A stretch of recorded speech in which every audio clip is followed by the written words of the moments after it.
straight from the underground. A young nigga got it bad cause I'm brown. And not the other color, so police think they have the authority to kill a minority. Fuck that shit cause I ain't the one for a punk motherfucker with a badge and a gun to be beaten on. It's thrown in jail, we could go toe to toe in the middle of a cell. Fucking with me cause I'm a teenager. Hoy vamos a dialogar de un tema, diría yo, especial, ya que vamos a analizar cómo la música a nivel internacional ha convocado y realizado cambios sociales y políticos, tanto a nivel internacional como en Puerto Rico. A través de la historia humana, las canciones, por ejemplo, las canciones de lucha, se han multiplicado tanto en momentos revolucionarios como en el caso de movimientos nacionalistas y totalitarios que promueven el sometimiento, y de igual forma, por otro lado, la experiencia musical también puede hacer lo opuesto, en términos de retar lo que es el gobierno o algún tipo de acciones dictatoriales a través de resistencia y a través de revoluciones. A través de la historia, pues, hemos tenido varios ejemplos sobre ello. Y en Puerto Rico recientemente nos visitó nada más y nada menos que el artista urbano llamado Bad Bunny, quien levantó muchas pasiones a favor y en contra de su estilo y de su música. Sin embargo, rompió récord en audiencias simultáneas en todo Puerto Rico al transmitirse su concierto hasta en plazas públicas mediante pantallas gigantes. De hecho, tuvimos la oportunidad de verlo. Ahora bien, este fenómeno, le pregunto al profesor, ¿cómo se describe este fenómeno? Porque estamos tratando de intercalar dos conceptos que son bien distintos, que son política y música. Claro que sí. Y claro, música como una manifestación de la cultura, de una sociedad, pero también de una cultura global que aprecia todo este tipo de oferta cultural. Me parece que es un fenómeno sin precedentes, sobre todo en el sentido del poder de convocatoria del artista. Poder de convocatoria que muchos de nosotros quisiéramos tener, ¿verdad? Para fomentar o impulsar cambios sociales. Y que hay artistas que han podido repetir este tipo de fenómeno a través de toda la historia. Si nos circunscribimos solo y solamente a este lado del mundo, tenemos que pensar los Beatles en el Madison Square Garden en la década de 70, Menudo en el Estadio Azteca, que llegó el grupo puertorriqueño Menudo, que llegó a convocar y una audiencia de casi 100,000 personas en el estadio Azteca, y claro, otros artistas que a través del tiempo han logrado amasar una gran cantidad de gente para escucharlo. Y a través de ellos pues se impulsa no solamente el gran atractivo que tienen en términos de la manifestación de su talento, sino también, como voy a reiterar ahora, el poder de convocatoria.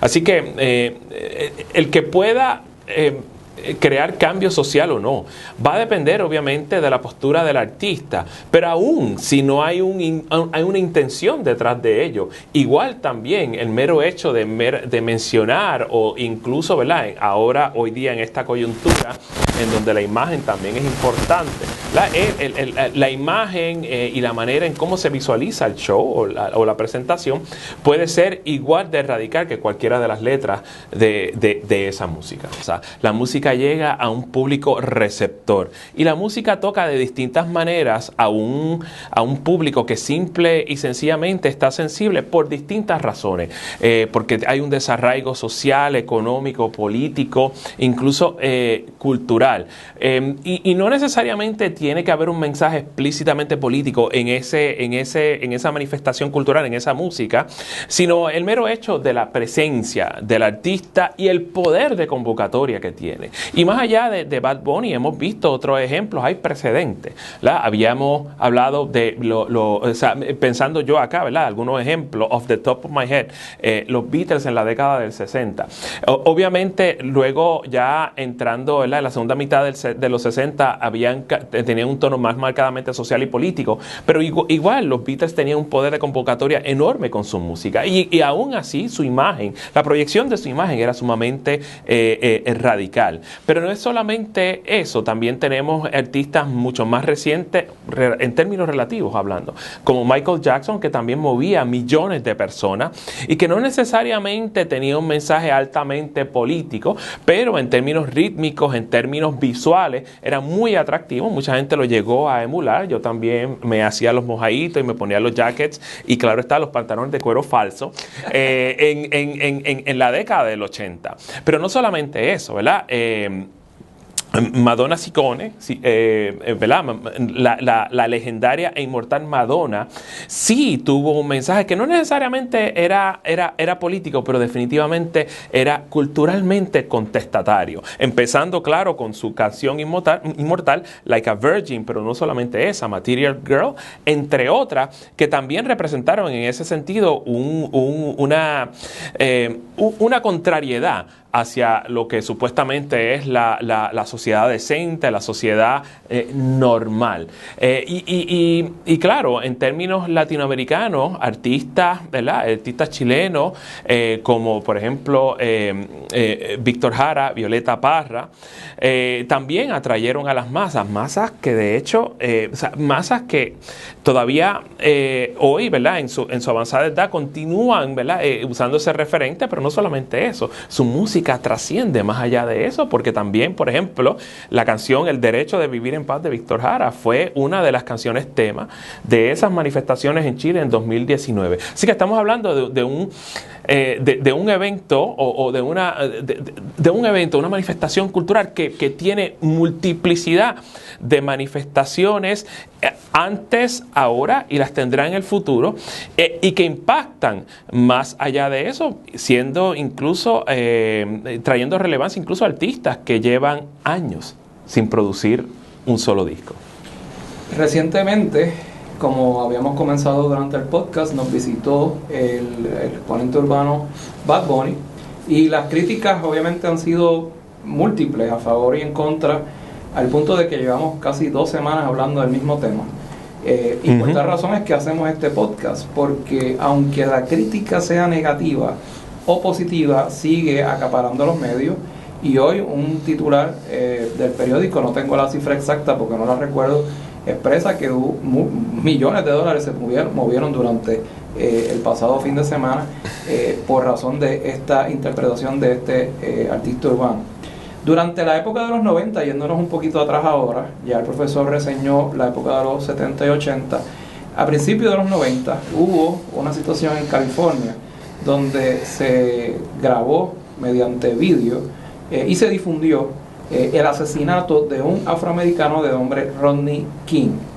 En aquel entonces las críticas a la policía estatal de Los Ángeles, y al igual que la policía en términos generales, sufrió una crítica contundente por razón de violencia de derechos civiles y otros asuntos más, al punto que se creó un grupo de rap o de gangsta rap, que el nombre es N with Attitude, razón por la cual no voy a decir la palabra que significa N, pero en inglés se deletrea NWA, y ellos cantaban en ese grupo, que en aquella época Dr. Dre, Snoop Dogg creo que llegó, no estuvo en ese grupo, pero fue parte estuvo después, próximo a ellos, sí. Al igual que Ice Cube, pues cantaban múltiples canciones que eran altamente violentas, al punto que tenían o tienen una canción que se llama F the Police, que cuando la fueron a presentar en un concierto en Detroit, Michigan, se les advirtió por parte de la policía de que no cantaran esa canción, y ellos aún así procedieron a cantarla, y se formó un revolú bien grande, al punto que arrestaron a todos los exponentes de ese grupo en vivo. Profesor, ¿cómo uno puede entender y explicar que un exponente de música esté dispuesto a cantar una canción que dice F the Police al punto de que lo arresten? ¿Y por qué el ser humano utiliza la música para tales efectos? Porque como instrumento, como vehículo, como herramienta, la música es accesible. No solamente aquellos que tengan talento para la lírica o que tengan la voz para hacerlo, sino también el uso de instrumentos. Como manifestación cultural, la música es accesible.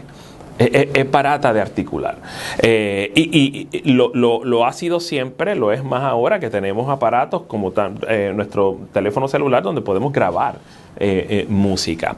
Pero va más allá de eso. Obviamente NWA es un fenómeno importante dentro de la cultura popular estadounidense, particularmente ese elemento importantísimo de la cultura afroestadounidense. Debo decir, ¿verdad?, que obviamente NWA fue quizás uno de los pioneros del gangster rap, pero ya es una evolución del rap y del hip hop como manifestaciones contrarias, contestatarias a una cultura que en donde el blanco domina y donde el racismo sistemático, aunque haya desaparecido, por lo menos de primera impresión de la cotidianidad, sigue ahí de manera solapada y que se externaliza y se manifiesta a través de la manera en cómo el aparato de seguridad, en este caso, ¿verdad?, cuando mencionaste Rodney King, la policía de Los Ángeles usa la fuerza excesiva contra Rodney King y la protesta la actitud que eso simple y sencillamente termina provocando. No solamente eso, también el juicio en donde salieron inicialmente no culpables aquellos que lo exteriorizaron, pero es parte de una importante manifestación cultural. Debemos recordar, ¿verdad?, que desde los tiempos de la esclavitud los afroestadounidenses siempre han manifestado su desarraigo, su incomodidad, su ira y su deseo de libertad a través de la música. Los esclavos cantaron, los libertos en su momento cantaron y fueron responsables de enormes ofertas musicales que van desde el jazz, el blues, el Motown, incluso, que es importante, el rock and roll. Tenemos que recordar que Elvis Presley, aunque es considerado el rey, no necesariamente fue el pionero de esta manifestación musical. Pero, y con esto termino, es importante que la manera en cómo NWA revolucionó la música no es solamente a través de la música, a través del rap, a través de la gestión de Ice Cube y Dr. Dre, que se han convertido en grandes productores, y en el caso de Ice Cube, de actores. Es que NWA, lo que eso significa en términos de actitud, ya había sido manifestado desde hace mucho tiempo a través de otra manifestación cultural, el deporte.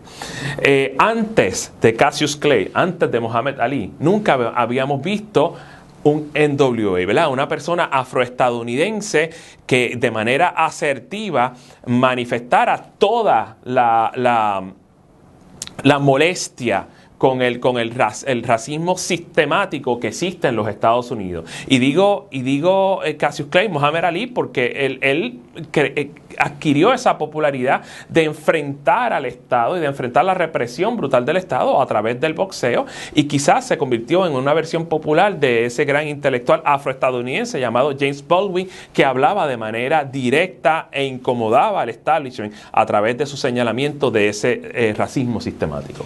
Y también de igual forma se ha traído diría yo, a criticar a estos exponentes artistas y sobre todo los urbanos a que sean responsables con sus líricas y todo lo demás, pero por otro lado, de igual manera, hay que exhortar a las personas a que entiendan que estos son manifestaciones artísticas y que no se las puede tomar literal.